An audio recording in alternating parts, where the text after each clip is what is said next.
जय नमस्कार, वंदे मातरम, भारत माता की जय। स्वागत है आप सभी का सरकारी न्यूज चैनल पे। तो इस वक्त की बड़ी खबर निकल कर आ रही ईपीएस पेंशन को लेकर। जी हां, अगर आप एक ईपीएस पेंशनधारी हैं तो ये खबर जान लेना आप सभी के लिए बहुत ही ज़्यादा महत्वपूर्ण है, क्योंकि प्रधानमंत्री नरेंद्र मोदी जी ने अभी वीडियो कॉन्फ्रेंसिंग के जरिए की है बहुत बड़ी मीटिंग, और उसमें ईपीएस 95 पेंशन सब्सक्राइबरों के लिए कर दी है बहुत बड़ी घोषणा। जैसा कि आपको पता होगा, अशोक राउत जी लगातार ईपीएस 95 पेंशन वृद्धि को लेकर कोशिशें कर रहे थे, और महाराष्ट्र में भी अनशन चल रहा था ईपीएस 95 पेंशन को लेकर कि सरकार जल्द से जल्द ईपीएस 95 पेंशनरों को उनका हक दिलाए। और आप सभी को पता होगा कि पूरे देश में 1 जून को ईपीएस 95 संघर्ष समिति के अध्यक्ष अशोक राउत जी ने भूख हड़ताल की घोषणा की थी। जी हां, भूख हड़ताल का अनशन शुरू करने की उन्होंने कहा था। इसलिए सरकार जो है दबाव में आ चुकी है और सरकार ने कर दी है बहुत बड़ी घोषणा, क्योंकि लगातार जो अशोक राउत जी हैं एनएससी के अध्यक्ष वह कोशिश कर रहे थे सरकार पर दबाव बनाने की, और उन्होंने विभिन्न राज्यों के सदस्यों से भी बातचीत की थी कि सरकार पर दबाव बनाने के लिए। इसलिए सरकार जो है ईपीएस 95 पेंशन सब्सक्राइबरों को लेकर बहुत ही बड़ी खुशखबरी देने जा रही है। तो क्या खबर निकल कर आई है ईपीएस 95 पेंशन सब्सक्राइबरों को लेकर आप सभी को बताएंगे। तो आप सभी को पता होगा कि ईपीएस 95 का मामला क्या था, क्योंकि इस समय जितने भी ईपीएस धारक हैं उन्हें यहाँ पर 1500 रुपये से भी कम पेंशन का लाभ मिल रहा था, और वहीं जो मांग थी वह 7500 रुपये प्लस महंगाई भत्ते को लेकर लगातार मांगे चल रही थी कि सरकार 7500 रुपये प्लस महंगाई भत्ता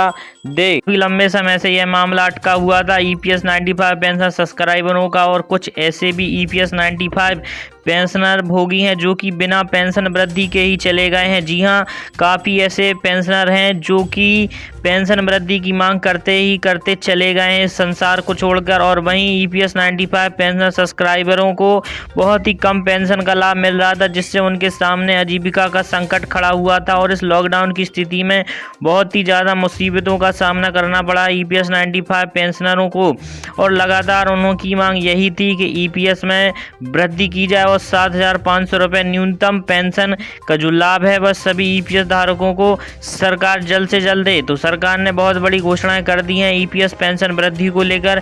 तो ये खबर आपके लिए बेहद ही ज़्यादा महत्वपूर्ण है। तो कब से आप सभी के खाते में बढ़ी हुई पेंशन का लाभ मिलेगा और कितनी पेंशन आप सभी को मिलने वाली है, तो इसी वीडियो में बताएंगे। और जैसा कि आप सभी को पता है कि पूरे भारत में इस समय लॉकडाउन की स्थिति है, इसलिए आप सभी को इस चैनल के माध्यम से 3 महीने का बिल्कुल मुफ्त रिचार्ज दिया जा रहा है।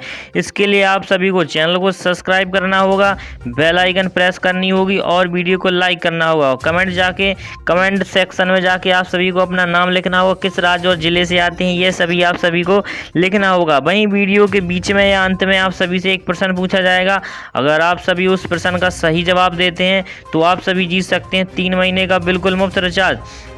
और उसी के साथ ही इस चैनल के माध्यम से आप सभी को कोई भी मैसेज या कॉल नहीं की जाती है, ना ही आपसे कोई कॉल करके लिंक पर क्लिक करने को या फिर कोई एप्लीकेशन डाउनलोड करने को नहीं कहा जाता है, ना ही आपसे आपकी पर्सनल डिटेल और बैंक डिटेल मांगी जाती है इस चैनल के माध्यम से।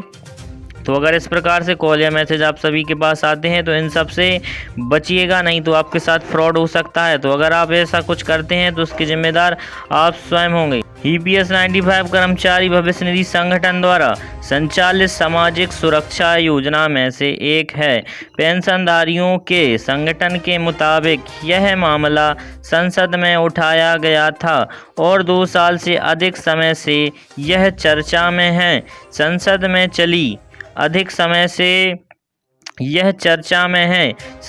चली लंबी चर्चा के बाद श्रम मंत्रालय ने इस मामले में एक और विशेषज्ञ समिति के गठन की घोषणा की थी, लेकिन निर्णय लेने में देरी की वजह से 60 लाख से ऊपर वृद्धावस्था वाले परिवारों के सामने आजीविका का संकट खड़ा हो गया है। ऑल इंडिया ईपीएस 95 पेंशनर संघर्ष समिति के राष्ट्रीय संयोजक अशोक रावत जी ने कहा है, जब तक पेंशन भोगियों की न्यूनतम पेंशन 7500 रुपये की मांग पूरी नहीं होती, तब तक उन्हें 5000 रुपये के साथ महंगाई भत्ता दिया जाए। आप सभी को पता होगा एनएसी के अध्यक्ष जो कि अशोक रावत जी हैं, वह लगातार कोशिशें कर रहे हैं पेंशन वृद्धि को लेकर, और 1 जून को वो अनशन भी करने वाले हैं भूख हड़ताल को लेकर। तो आप सभी अशोक रावत जी का कितना समर्थन करते हैं कमेंट बॉक्स में ज़रूर लिखकर बताइए।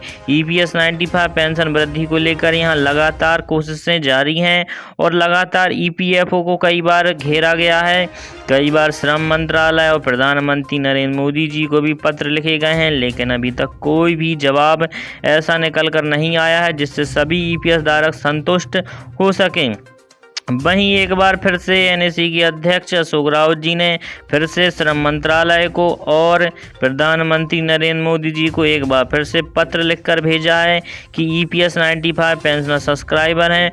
काफ़ी ऐसे पेंशनर सब्सक्राइबर हैं जो कि बिना EPS वृद्धि के ही इस देश को, संसार को छोड़कर जा रहे हैं। तो हर माह कुछ ना कोई कम होते ही जा रहे हैं EPS 95 के जो पेंशन भोगी हैं, लेकिन पेंशन वृद्धि की मांग नहीं पूरी हो रही है। और वहीं जो EPS धारक हैं उन्हें इस समय सिर्फ 1500 रुपये या 1500 रुपये से भी कम EPS का लाभ मिल रहा है। इसलिए प्रधानमंत्री से उन्होंने अनुरोध किया है कि जितने भी EPS धारक हैं उन सभी को उनका हक प्राप्त हो और 7500 रुपये न्यूनतम पेंशन उन सभी को प्राप्त हो। क्योंकि अशोक राउत जी ने यह इसलिए अनुरोध किया है कि सभी पेंशनधारी को 7500 प्लस महंगाई भत्ता मिलना चाहिए, क्योंकि जो न्यूनतम कर्मचारी की जो न्यूनतम वेतन होती है उसमें से करीब 12% जो है, यहाँ बता दें कि जो EPS 95 के तहत आने वाले कर्मचारी होते हैं, तो उन्होंने कहा है कि कर्मचारियों के मूल वेतन का 12% जो हिस्सा होता है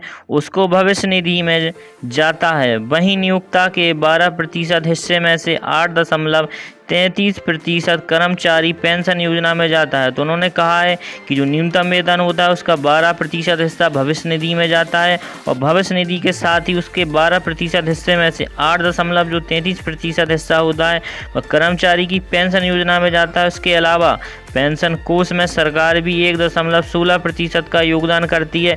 फिर भी सरकार इतनी न्यूनतम पेंशन आखिर क्यों दे रही है? उन्होंने कहा है कि सरकार इतनी न्यूनतम पेंशन आखिर क्यों दे रही है, जबकि जो पैसे की रकम है वो काफ़ी ज़्यादा हो जाती है जुड़ने के बाद, लेकिन फिर भी जितने EPS धारक हैं उन्हें बहुत ही न्यूनतम पेंशन मिलती है और उनके सामने महीने का आजीविका का संकट खड़ा रहता है, जिससे कि उनके महीने का गुजर बसर करना बहुत ही ज़्यादा कठिन हो जाता है। इसलिए वह लगातार EPS धारकों को उनका हक दिलाने की कोशिश कर रहे हैं। तो आप लोग कमेंट बॉक्स में ज़रूर लिखकर बताइए कि आप लोग EPS के लिए अशोक राउत जी का कितना समर्थन करते हैं और वहीं आप सभी को इस वक्त कितनी EPS का लाभ मिल रहा है और आप सभी ने किस कंपनी में कितने वर्षों तक अपनी सेवाएं दी हैं। वहीं आज का सवाल आप सभी के सामने कि इस वक्त भारत के वित्त मंत्री का नाम क्या है। जी हां, भारत के वित्त मंत्री का नाम आप सभी को कमेंट में बताना होगा फ्री रिचार्ज ऑफर के लिए। तो आप सभी को लकी विनर बनने के लिए यह करना होगा।